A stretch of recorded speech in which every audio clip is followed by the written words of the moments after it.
Hello everybody, it is the 5th of September. Hi, my name is Brian, I hope you're well, and this is Class A Plus English, and what we're going to do today is we're going to continue with 80 Days, which is an adaptation, a steampunk adaptation of 80 Days Around the World by Jules Verne, the famous 19th century novel. Yeah, I hope you're well. We're into September. Back to work, back to school, back to college, or whatever else you're doing, you know. I hope you're good. It's Thursday, so it's Friday, right? It's Friday, yeah. So we're getting into the weekend.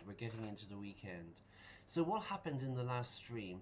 We arrived in, hang on, I hope the volume's okay. I'm having a lot of problems this morning, and I just want to check everything's okay. I hope it's okay.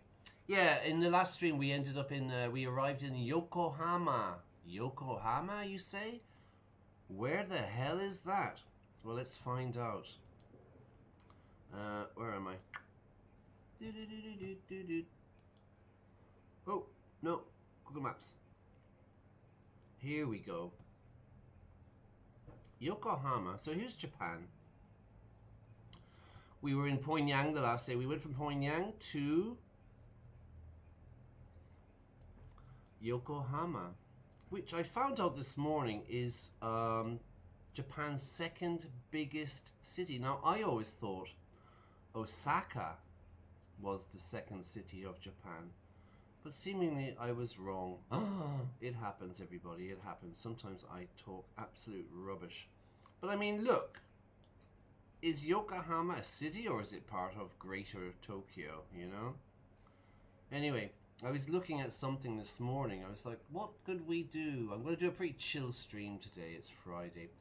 And I was looking at a video here.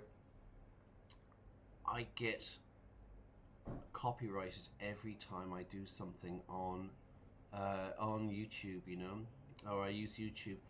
But I was looking at Yokohama, basically a lot of parks, a lot of seafronts, but I found something quite interesting. To Yokohama. And my audio's just gone. Number 5. The Ramen Museum. Look. The Shin Yokohama Ramen Museum opened in 1994 to showcase the history and culture of ramen noodles. Ramen noodles introduced are to so Japan from popular China in in the Spain at the 1800s, moment. when Every Chinese second immigrants restaurant began is a settling ramen and opening restaurants museum. in the port city of Yokohama. From there, the dish spread across the country, taking on regional changes to the broth, seasoning and noodle types, gradually turning into the noodle dish widely enjoyed today. Check it out.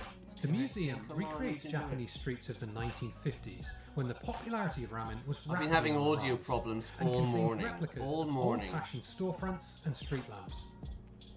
Visitors Okay, to the maybe museum I can hope learn this is about the okay. history of ramen and see exhibits of ramen-related items. No, I just thought that was interesting. A ramen museum. The main attraction, however, are multiple small ramen restaurants from different regions of Japan, each with their own take on the classic dish. Every restaurant also offers mini ramen, small portions of their featured dish, Cool. an excellent choice for those looking to mix and match. Alright, okay, let's jump into the game, yeah? So there you go, Yokohama. Hang on. I hope you can hear me okay, because my audio isn't working correctly. So I'm gonna I hope it's working. I'm going to continue. If it's wrong, I'll just delete it and we'll go again, okay? Let's get into the game. So we've arrived in Yokohama. Settings, volume. Yeah, my volume is completely gone.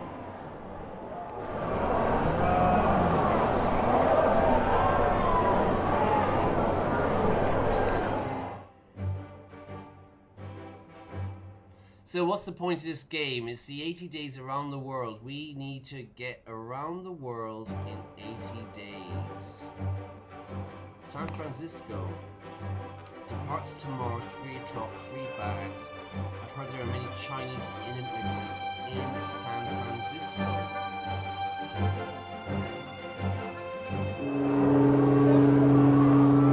Let's go to the market.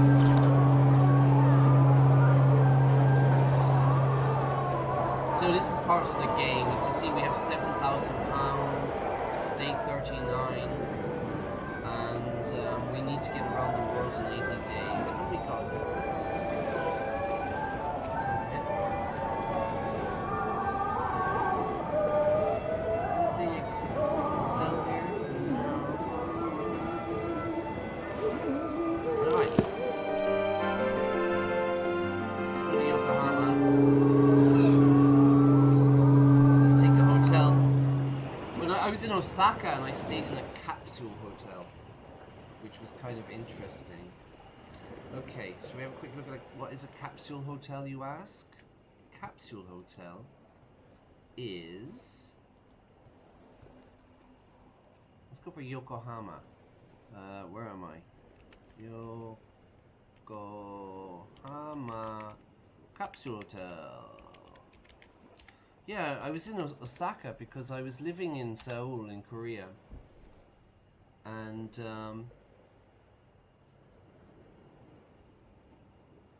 yeah, look, $39. It was like this. It was kind of cool. This is my honest, detailed review of a capsule hotel in Japan as someone who is not built for the capsule or hostel life. This is not who I am. This is a women's only. Like when the place that I stayed was like one floor was men, one floor was women, one floor was men, one floor was women. You know what I mean? It wasn't I stayed at 9 hours segregated. Shinjuku, which is women only, because you cannot actually lock these capsules, something no one ever mentions, and I don't trust men. You're assigned a locker on a different floor, and it actually fit all my stuff. They also give you amenities including toothbrush, towels, and pajamas. On the same floor, you'll find shower rooms and sinks to get ready. Toilets can be found on each floor. The whole place was surprisingly aesthetic, and I loved. I'm going to tell you a story now.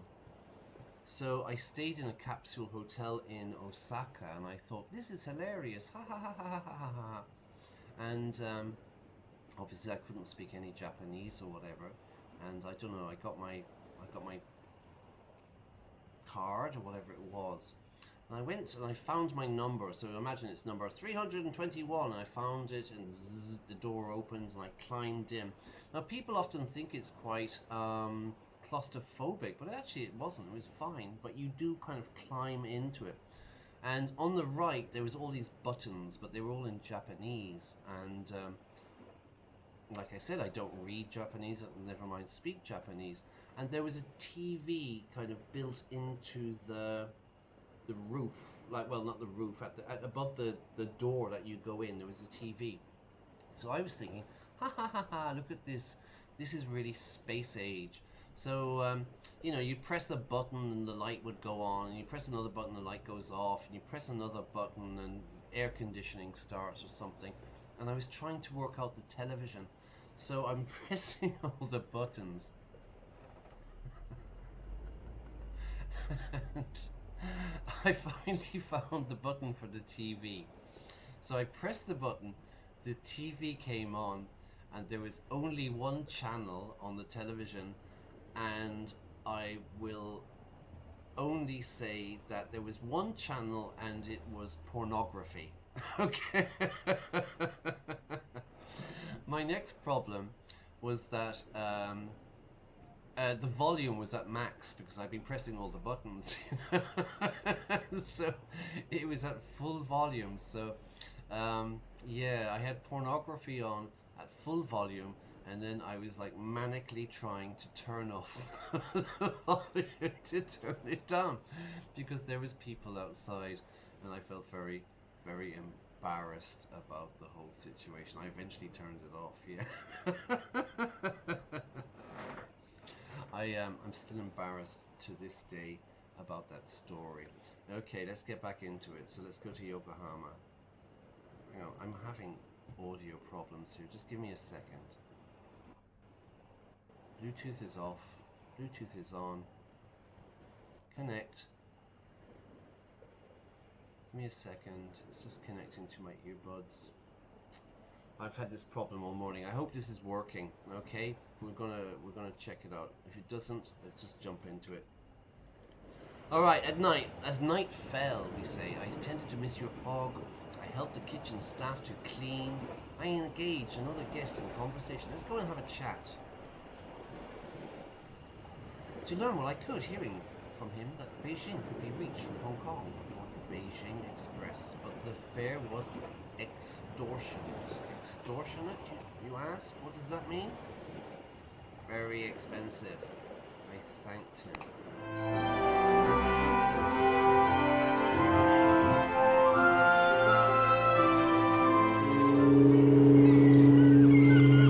We're going to San Pedro. We're going to America, everybody. Or San Francisco.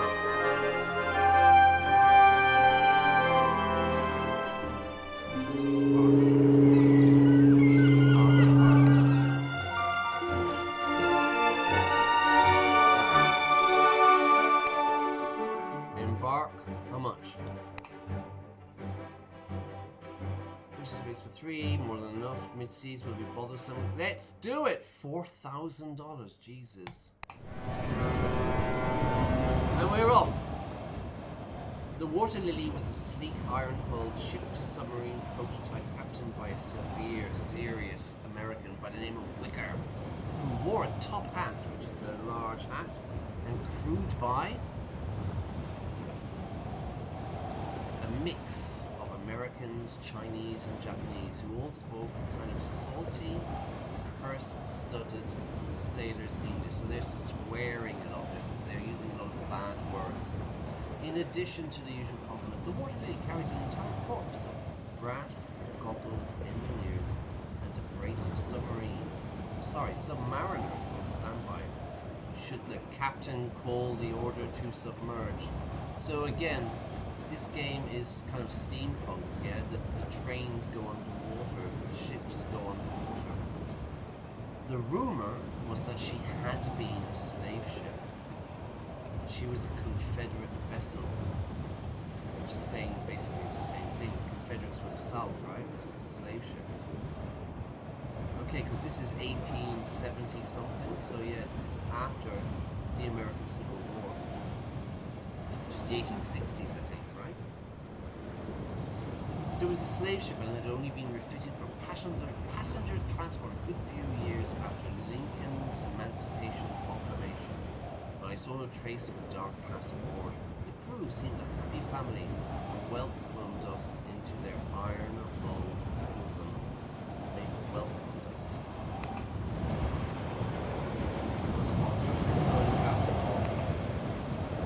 Much appreciated, my passenger. I feel most comfortable, he says. Our cabin was hardly spacious, was adequate to our needs. Sorry, while hardly spacious was adequate to our needs. One of the midshipmen came by to show us how to use the pressure seals in case of submersion, but in all other aspects, I looked forward to something, I resigned myself to something. To look forward to something is like I'm looking forward to going to the party on Saturday. I'm looking forward to going on holiday. It's something that you want to do. Well, you're looking forward, you know, you're anticipating it. To resign yourself is to kind of admit defeat, you know. This is going to be like a really long, boring journey to resign yourself to something. I'm feeling positive. I'm going to look forward to a peaceful steamship ocean crossing. I was not to be so lucky. I'm in roaring hell, but we must make haste.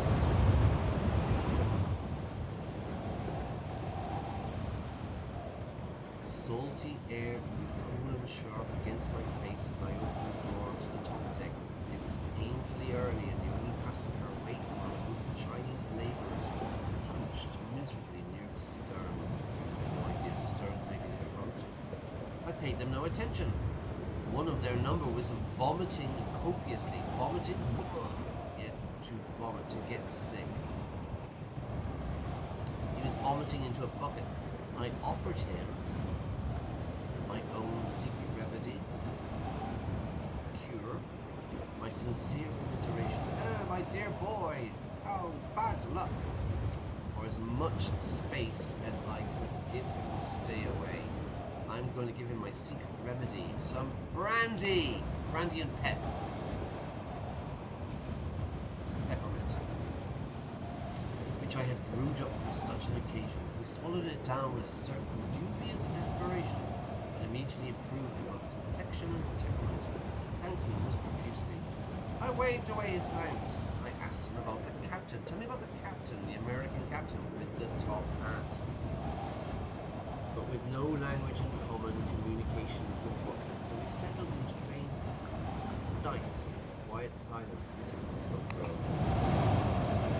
Good gracious, this is rather more exhausting than I anticipated. Intentions are much appreciated, Passepartout. I accompanied Monsieur Fogg to a game of whist, as a card game, with a family of American missionaries who were travelling back to San Francisco for a family wedding. My master began strongly, but Mademoiselle Loretta, the eldest girl, had a sharp eye and won several hands. You play a hand in the cards, right? A new round was dealt. To deal the cards, deal, dealt, regular verb. I noticed Mademoiselle Loretta slip a card into her sleeve. She's cheating. Smiled triumphantly at my master. Let's accuse her of stealing. Let's accuse the missionaries of cheating. I blinked twice in pure astonishment and glanced up at her face, which was utterly calm, betraying nothing of the action of her nimble fingers. But Monsieur Fogg and I had turned around enough hands that I was quite certain of what normal play looked like. The minister's daughter was a cheat, and a skilled one at that.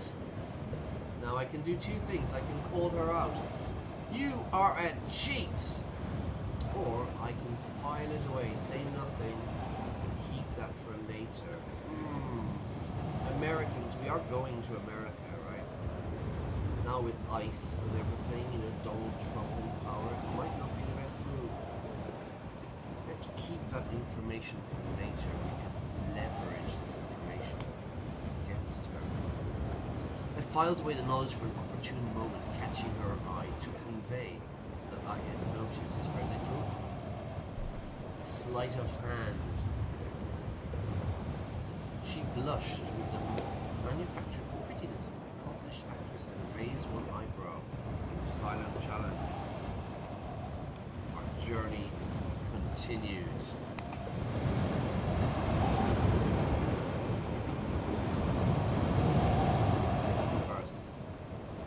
I spent today in the company of the Waterloo submariners. They were all hardy men and women who preferred the dim enclosed spaces of the hold to the top decks, and they preferred being in the ship. To the sky, one of them said, squinting suspiciously. Squint your eyes. Her crewmate nodded. All that fresh air? They shuddered collectively and suggested a bracing race to the boiler room. Racing race. Let's run to the boiler room. I offered an alternative.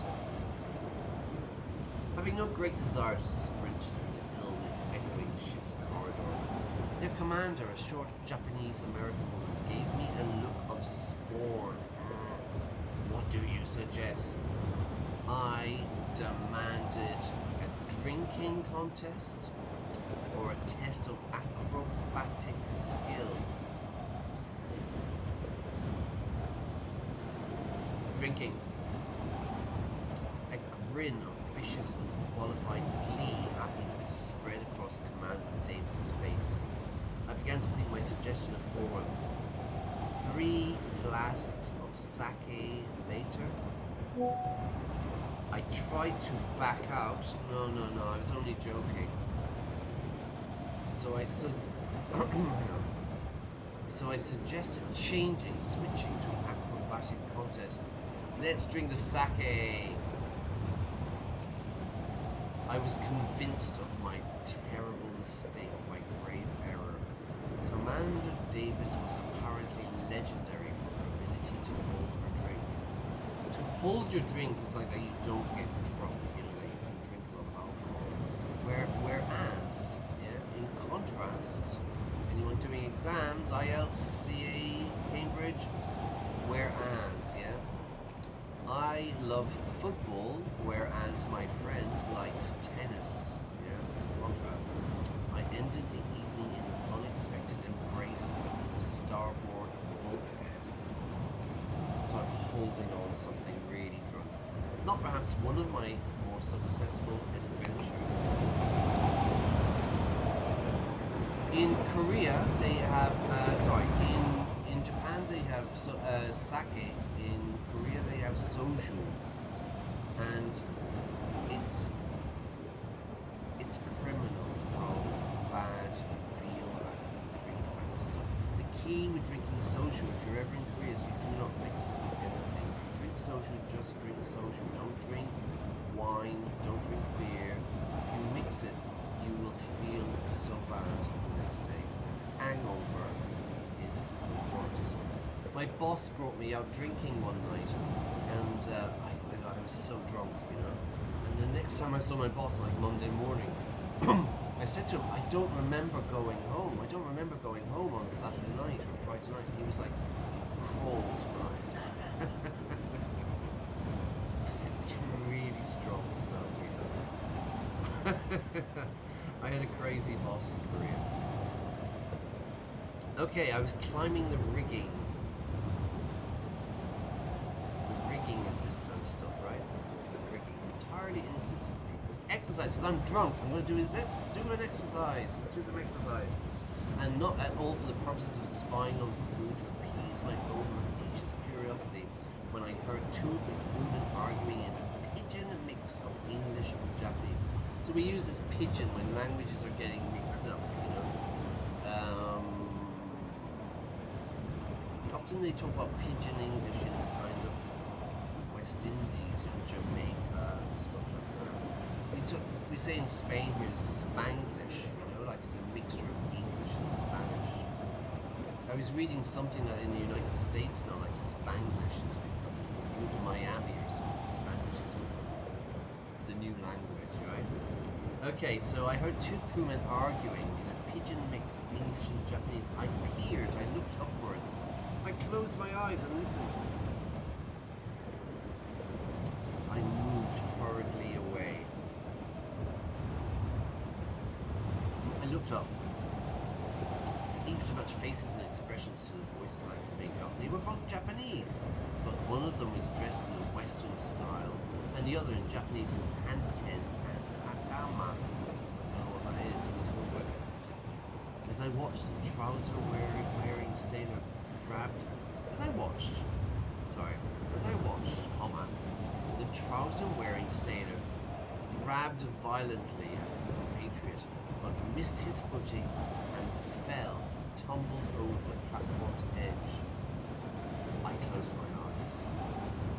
As he fell, the sound of his body hitting the deck was much worse than any bloody sight.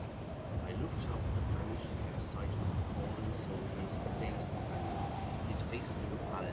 Was that guilt in his eyes or merely shock? He slipped away before the captain arrived, and... Alright, so the other guy disappears, he gets out. I followed his example, I get out of there, or I followed him. I'm gonna follow him. And he retired to the crew quarters where they sleep, and I began to hear the sound of desperate muttered prayers. Oh, sweet baby Jesus, sweet baby Jesus, sweet baby Jesus. Okay, I am going to finish it there because the sound, I'm really unsure. The crew held a funeral for the dead sailor. I was not specifically invited. But I felt a sense of responsibility, having witnessed a man's fatal plunge. Captain Wicker led the Christian service with absolute tremendous seriousness. I was surprised by the absence of the American minister, the sailor's companion. We'd been arguing with him just before his fall.